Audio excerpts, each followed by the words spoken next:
Hello,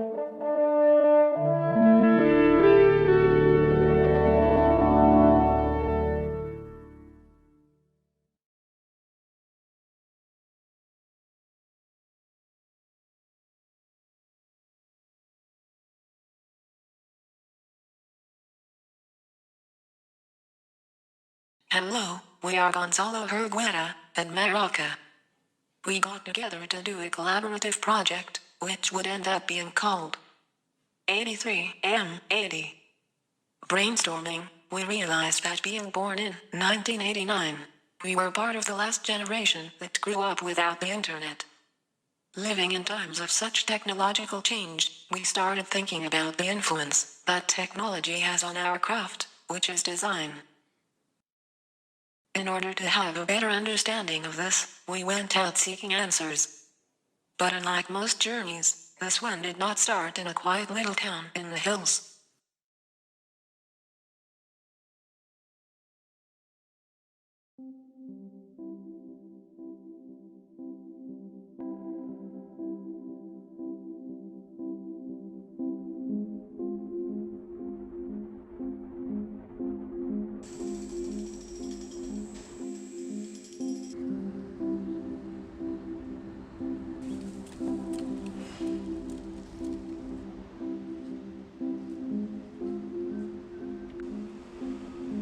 I think New York, it's a city that really puts you on the edge every day, because it doesn't matter what you did back in the day, so what your works were. Like, the city is always pressing you to live today, and every day is an exam, so you need to pass it.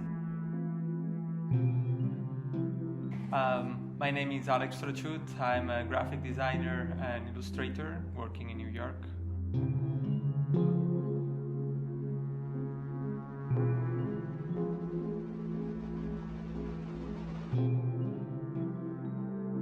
I had an intuition that because of internet, when I was working in Barcelona, it was around 2004, and at that time in Spain wasn't that common that people do a website just in English, and it was such a good surprise. Like, my first job I got, it was from New York, and that was like a very welcoming thing.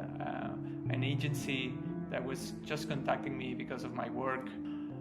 From the beginning, I thought like maybe, it's gonna take a lot more time, and just like it happened so quick. And it was a nice lesson that New York was just like, we don't care who you are, what age you are, where you're from, just what you do, and that's it. I wouldn't be in New York right now if it wasn't for internet. Digital technology, I think, is like, it was at the beginning of my work, like 80%. Like, if I sketch something, it was such a loose sketch. It was just a starting point, and then like everything was by computer. Yeah, computer definitely allows you so much control in terms of like just the idea of undo. It's so important to me. Everything I can go so far, but don't worry, because I always can go back to square one. And that's a mental setup that I'm trying to also change, because in a way you are making things that are like really kind of artificial in a way, because you don't embrace the error, and the error is part of the beauty of many things.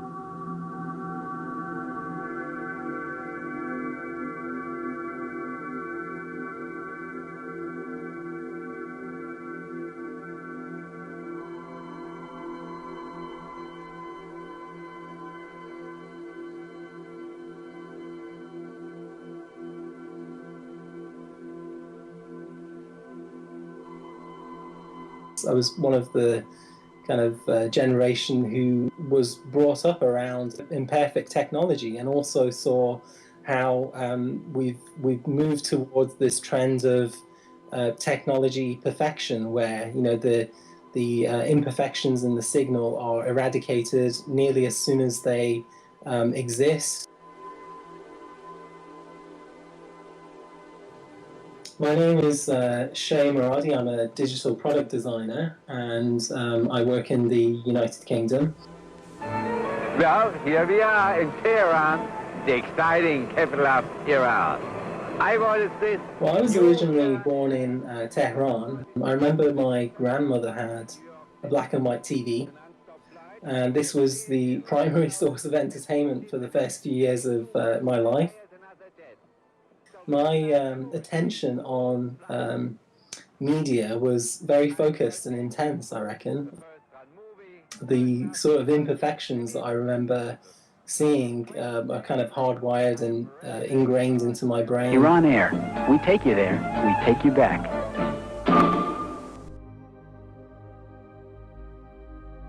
But what's really interesting about technology from those days is that we had a much higher tolerance towards imperfection. You know, if you look at consumer technology these days, it's always moving towards the sharper, higher definition, more realistic. Yeah. Whereas some of the authenticity of, say, footage from the early sort of 60s or 70s or 90s or 80s, whatever, they all have a certain aesthetic, and I find that very fascinating and interesting. You know, even though we have fantastic high-resolution sort of displays, we still you know, poke and look at something that malfunctions and we're interested in it. There's a multitude of descriptions and definitions of the glitch. In the context that I've come across it, a glitch is usually the result of something that was expected to function in a certain way, not behaving in that way, and producing some kind of visual or auditory output which is unexpected. Let's plug it in.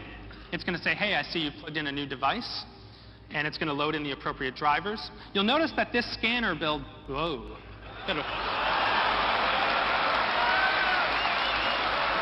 But if you want to get a little bit deeper and under the surface, you can open up an image file like a JPEG in a hex editor, and you can just chop and change various bits and bytes within that image, save it, and the moment you open it up in, say, a web browser or your default image viewer or editor, you will see a break in the image. There's something about the quality of the visual glitch which you could define as having repetitive components. It would be usually very linear. There's a certain complexity to it. You could not create the same thing without expending a good deal of effort to create something that looks as visually interesting and arresting as a glitch. So maybe we're trying to humanize the technology by making it less perfect. You know, that we're not machines, so we try to create little imperfections in those things. It's you know, it's a very human trait. A lot of other people created a series of newer aesthetic, which is using the language of imperfect technology in the past, but it's also adding this layer and sheen of experimenting with the form.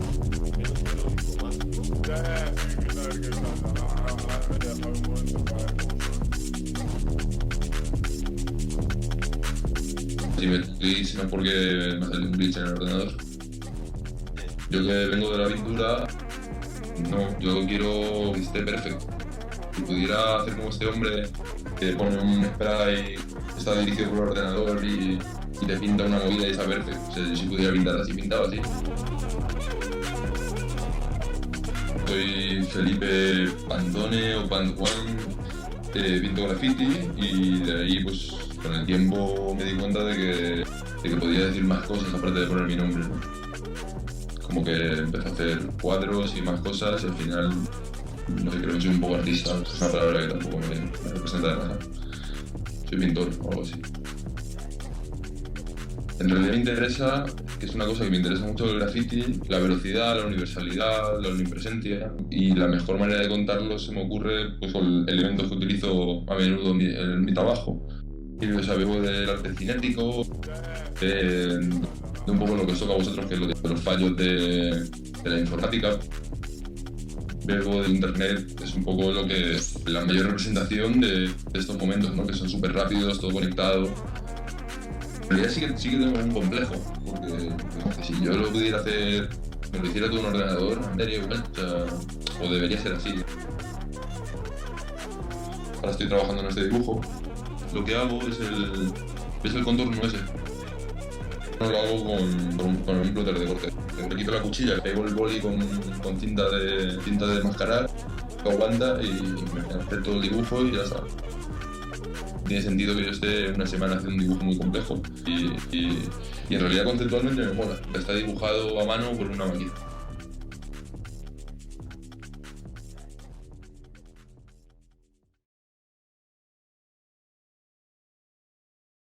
To pay homage to the process of developing technologies, we applied their aesthetic cues to the most ubiquitous element of design: typography. The 83M80 typeface is a product of our experimentation with the old-style serif typeface, Bembo. We have classified these visual deformations in 10 different styles. Style 1, Scanline. Based on the display of old-school CRT monitors, this first style reimagines Bembo as seen through a 70s monochrome monitor. Style 2, Low Resolution. Inspired by primitive video gaming consoles, this style draws inspiration from low-resolution video output. Style 3, Motherboard. Based on the aesthetic of hardware boards, the physical place where all these visual cues are generated. Style 4, Perspective. Based on limitation from the past, we created a Bembo in perspective, which was only possible to do through photography. Style 5, CRT TV Distortion. Inspired by corrupt signal reception in CRT TVs. Style 6, Data Glitch. These were created by taking raw files with font glyphs, converting them to text files, messing up the data, and keeping the most interesting results. Style 7, Data Repetition. When glitching, it is commonplace to generate unintentional repetition. Style 8, Undetectable. Inspired by the issue raised by the ZXX project, this style has random artifacts, with the purpose of making it unrecognizable to type detection softwares. Styles 9 and 10, Nuclear and Nuclear Extra. During our extensive research and obsessive experiments, we had a lot of spare letters, which were gathered in 2 sets of random additional styles. When gathering all this type, we realized that we had forgotten one last piece of technology, the one that started it all: letterpress. On our quest for knowledge, we paid a visit to a wise man.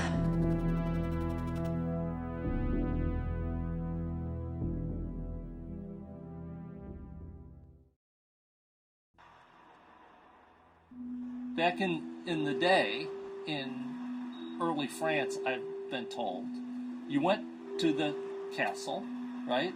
And you rang the bell, and the maid came out with a basket. And you put your card in the basket. And then they went back inside and they would look at the card and they would see if they would let you in.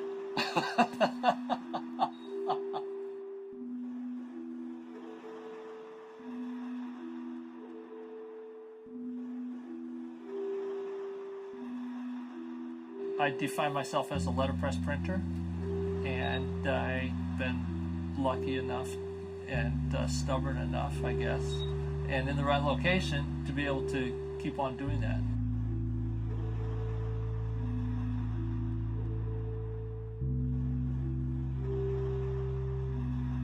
For me, started, maybe you could say it was when I was 25 years old, which happens to be 40 years ago. And I was exposed to printing from a young age. My father was a printer, had his own printing shop. I could do whatever I wanted in his printing office. And I ran away from home multiple times.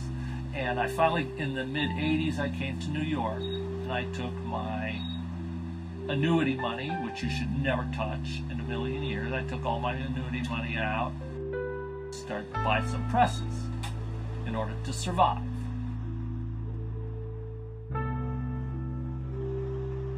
And so, after doing that for 20 years, here we are.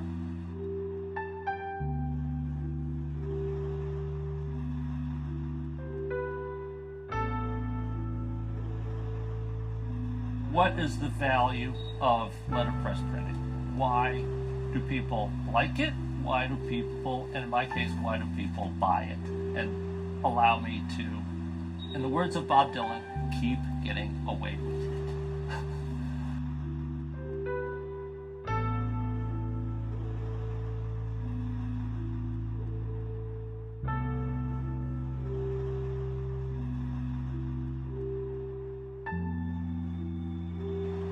The value of letterpress printing, which is, by the way, an obsolete kind of artisan technology, relates to how well every human does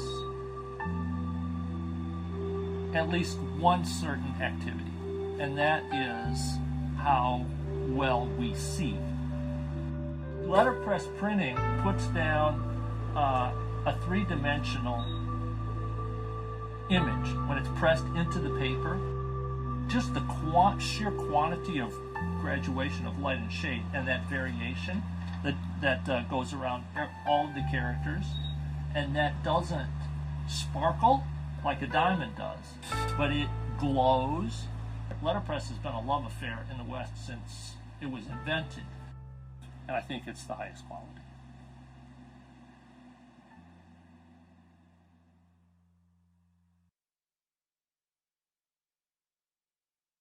I totally will say something about Bembo.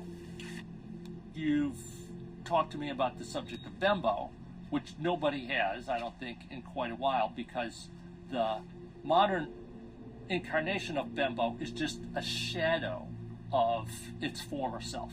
But it started out as a really amazing typeface. And the guy that I came to New York in order to work for, he said to me that if he could, he would print every book that he designed in Bembo. So you did trick me, but into showing you this book that I printed in the 80s with Bembo, narrow italic. Hold on just one second.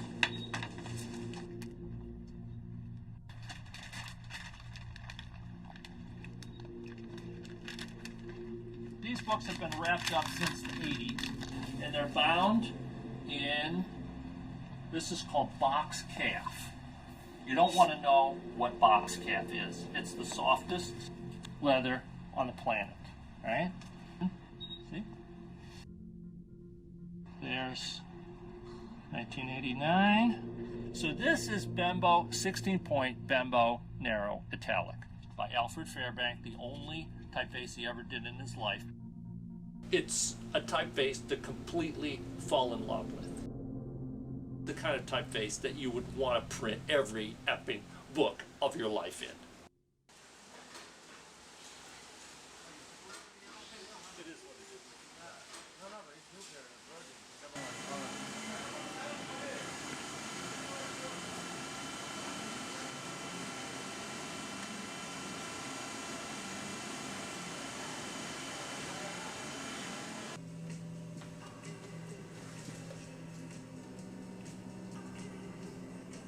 My grandfather was born in the 20s in Barcelona, and he was the son of a printer. And he was all the time surrounded by letterpress, ink, samples of design from that time, which was a lot of influence from the Bauhaus. And at that time, printers and designers were the same thing. So he, as a printer, created a modular system. And he created a system that is huge. It's like 250 pieces that connect with each other, like a Lego piece. That allowed to create alphabets and illustrations in a way that could help a lot the printers at the time to work fast and cheap. And this was his main discovery. And this was something he did in 1942. He created this, and this was something sort of a revolution for Spain, because we were not able to, at that time, buy things from outside. We had to generate our own. It was after the war, and there was not much money. So this system really helped in many terms. And I never met him. I just happened to do the same step as my grandfather. It's a very nice coincidence.